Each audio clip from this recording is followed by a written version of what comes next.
Hello दोस्तों, नमस्कार। स्वागत है आप सभी का हमारे YouTube चैनल एजे स्टडी पॉइंट पर। दोस्तों, आज के इस वीडियो में हम लोग देखेंगे 1857 की क्रांति, जो कि भारत का प्रथम स्वतंत्रता संग्राम के रूप में जाना जाता है। यहाँ से जो प्रतियोगी परीक्षाओं में क्वेश्चंस बनते हैं 1857 की क्रांति से, उसके बारे में हम लोग वन लाइनर फॉर्मेट में देखेंगे क्या कुछ यहाँ से पूछा जाता है। तो चलिए इस वीडियो को शुरू करते हैं। दोस्तों, 1857 की क्रांति के बारे में हम लोग देखें। इसमें पहला पॉइंट क्या है, जो 1857 की क्रांति है, इसका क्या कारण रहा कि 1857 की क्रांति का जो है शुरुआत हुआ। तो सन 1856 ईस्वी में अंग्रेज़ों ने जो पुरानी बंदूक थी अंग्रेज़ों की, जिसका नाम था ब्राउन बैस के स्थान पर एक नई एनफील्ड राइफल्स का प्रयोग करने का निर्णय लिया गया अंग्रेज़ों के द्वारा। और जो नई एनफील्ड राइफल्स में जो कारतूस बनाए गए थे, उन्हें राइफल्स में भरने से पहले मुंह से खोलना पड़ता था, और इन कारतूसों में गाय और सुगर की जो चर्बी होती है, इसका प्रयोग किया गया था। और यही चर्बी वाला कारतूस ही 1857 की क्रांति का प्रमुख कारण बना। आगे देखिए क्या दिया है। आगे पॉइंट में लिखा है कि 29 मार्च 1857 की क्रांति, यानी 29 मार्च 1857 ईस्वी को मंगल पांडे नामक सैनिक ने बैरकपुर में इस गाय और सुगर की लगी जो मिला कारतूस था, उसे मुंह से काटने से स्पष्ट मना कर दिया। और फलस्वरूप इस घटना के बाद 8 अप्रैल 1857 ईस्वी को इस मंगल पांडे नामक व्यक्ति को फांसी दे दी गई। आगे पूछा जाता है कि मंगल पांडे का संबंध किससे था। तो मंगल पांडे का संबंध जो था 34वां बंगाल नेटिव इन्फेंट्री से था। और आगे क्वेश्चन यह भी पूछा जाता है कि 10 मई 1857 के दिन मेरठ की पैदल टुकड़ी 20 नेटिव इन्फेंट्री से 1857 की क्रांति की शुरुआत होती है। तो क्वेश्चन क्या बना, 1857 की क्रांति की शुरुआत कब से मानी जाती है। तो 1857 की क्रांति की शुरुआत 10 मई 1857 के दिन से मानी जाती है। आगे सबसे मोस्ट इम्पॉर्टेंट पॉइंट आता है कि 1857 की क्रांति के समय जो भारत का गवर्नर जनरल था, वह कौन था। तो लॉर्ड कैनिंग 1857 की क्रांति के समय भारत का गवर्नर जनरल था। और यह भी पूछा जाता है कि इंग्लैंड के प्रधानमंत्री उस समय कौन थे। तो पाल्मस्टन थे।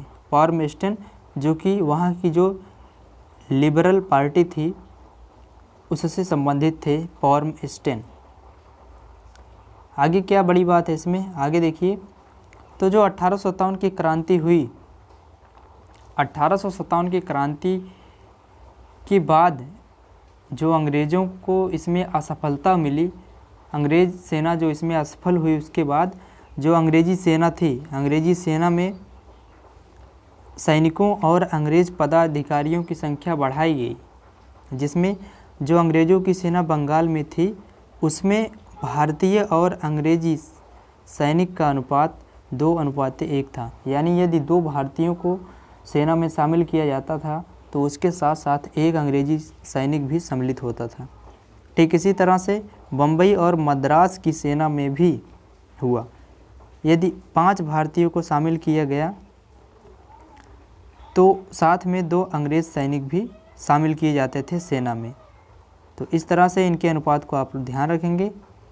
अगला पॉइंट है, 1857 की क्रांति के जांच के लिए एक कमीशन नियुक्त किया गया, जिसका नाम था पील कमीशन। सबसे मोस्ट इम्पॉर्टेंट बात, 1857 की क्रांति का प्रतीक क्या था। तो 1857 की क्रांति का जो प्रतीक था, वह कमल का फूल और रोटी यह प्रतीक था 1857 की क्रांति का। नेक्स्ट है अंग्रेज भारतीय सेना का निर्माण 1748 ईस्वी में हुआ और उस समय मेजर स्ट्रेंजर लॉरेंस को भारतीय सेना का जनक कहा गया।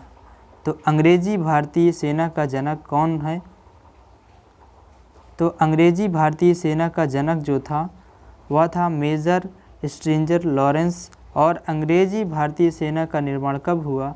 तो यह हुआ था 1748 ईस्वी में। उम्मीद करता हूँ आपको पूरी तरह से समझ में आया होगा। यह हमारा प्रयास आपको कैसा लगेगा आप लोग निश्चित रूप से कमेंट में अपना फीडबैक ज़रूर दीजिएगा। इससे मेरा भी नॉलेज ग्रो होगा और आप सभी को इससे सुनने से और समझने से कुछ न कुछ चीज़ें ज़रूर सीखने को मिलेंगी। कुछ इतिहासकारों ने 1857 की क्रांति के बारे में अपना मत दिया है। इसके बारे में देखते हैं हम लोग क्या कहा है इन्होंने। सबसे पहले बी.डी. सावरकर कहते हैं कि 1857 की क्रांति के बारे में यह भारत का प्रथम स्वतंत्रता संग्राम था। तो 1857 की क्रांति यह भारत का प्रथम स्वतंत्रता संग्राम था, ऐसा कहने वाले थे बी.डी. सावरकर साहब। आगे अगले व्यक्ति आते हैं, अगले इतिहासकार जो हैं डिज़रायली ने कहा कि यह राष्ट्रीय विद्रोह था।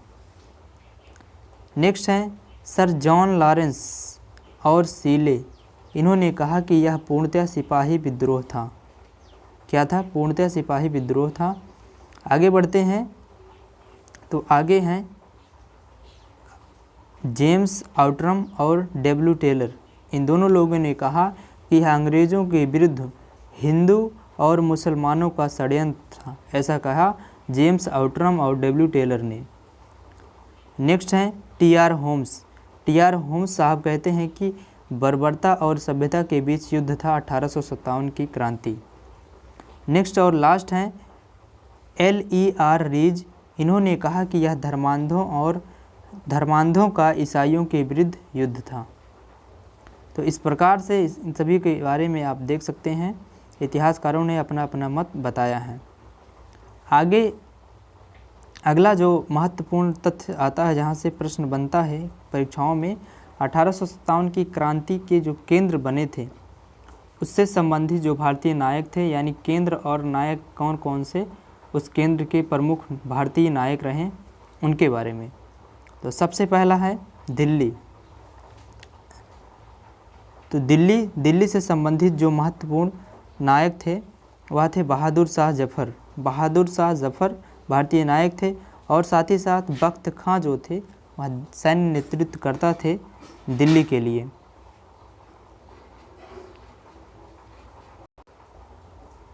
नेक्स्ट है जो कानपुर केंद्र से संबंधित कौन से व्यक्ति थे भारतीय नायक?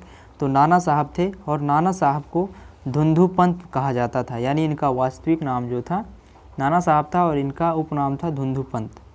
तात्या टोपे का जो वास्तविक नाम था वह था रामचंद्र पांडुरंग और यह कानपुर के से संबंधित थे और सैन्य नेतृत्व करता थे कानपुर केंद्र के। नेक्स्ट है लखनऊ का नेतृत्व किसने किया? तो बेगम हजरत महल ने लखनऊ का नेतृत्व किया। झांसी केंद्र से संबंधित थी रानी लक्ष्मीबाई, आप सभी को पता होगा। नेक्स्ट आगे बढ़ते हैं, इलाहाबाद केंद्र से कौन संबंधित थे? तो लियाकत अली थे जो कि इलाहाबाद से संबंधित थे। जगदीशपुर से कुंवर सिंह, बरेली से खान बहादुर खान और फैज़ाबाद से मौलवी अहमद उल्ला थे जो कि फैज़ाबाद केंद्र के नेतृत्व करता थे। फतेहपुर से संबंधित कौन थे? तो अजीमुल्ला जी थे जो कि फतेहपुर केंद्र से 1857 की क्रांति का नेतृत्व किया। तो इस तरह से इन सभी के बारे में आप सभी देख सकते हैं। उम्मीद करता हूँ ये सभी जानकारी आपको अच्छी लगी होगी। हम लोग जल्द ही मिलते हैं नए वीडियो में, तब तक के लिए थैंक यू। और नियमित रूप से आप सभी को कुछ न कुछ इस चैनल पर मिलता रहेगा। Thank you so much.